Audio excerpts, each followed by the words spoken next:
quick word for you today. It was around April the 30th and going into May, I kept hearing the Lord say, Mayday, Mayday. I'm like, what is it about Mayday? And so in looking it up, Mayday, Mayday, Mayday is the initial declaration of a life-threatening emergency in a voice procedure radio communications used by pilots and mariners to signal for immediate assistance.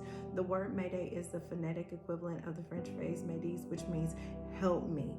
In the U.S., the term was adopted as a distress signal in 1927, and it requires the word to be repeated 3 times in a row. There are those of you've been in this place, in the state of your life, and you feel like things have been at a risk and you don't know what's next, and you've been crying out for help. Well, let me tell you that help is on the way.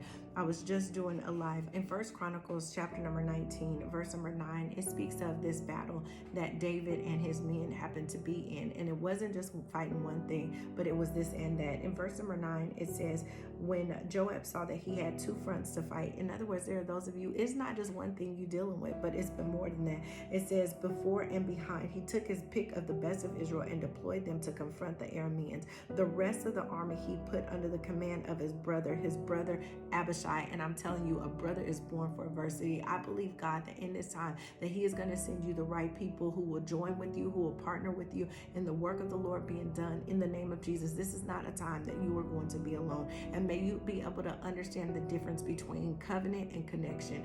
There is absolutely a difference. May you be able to determine who actually God has assigned to you and assigned you to in this season. And sometimes it's not the same people that we've always had rocking with us. It says that he put them under the command of his brother.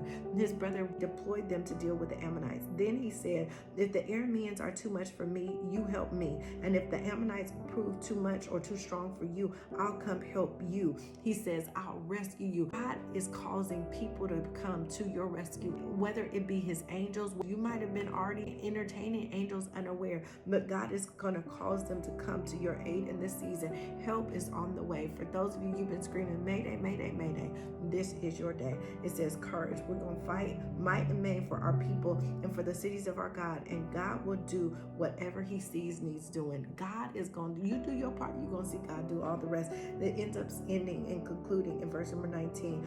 Those who were enemies made peace with David and they served him. It is about to be peaceful for you in the name of Jesus, and what was fighting you is going to be serving you very, very soon. It says this, the Arameans were afraid to help the Ammonites ever again. After it's all said and done, the enemy is going to be afraid to come at you the same way that he's been coming. I'm telling you, because victory absolutely is your portion. Happy May.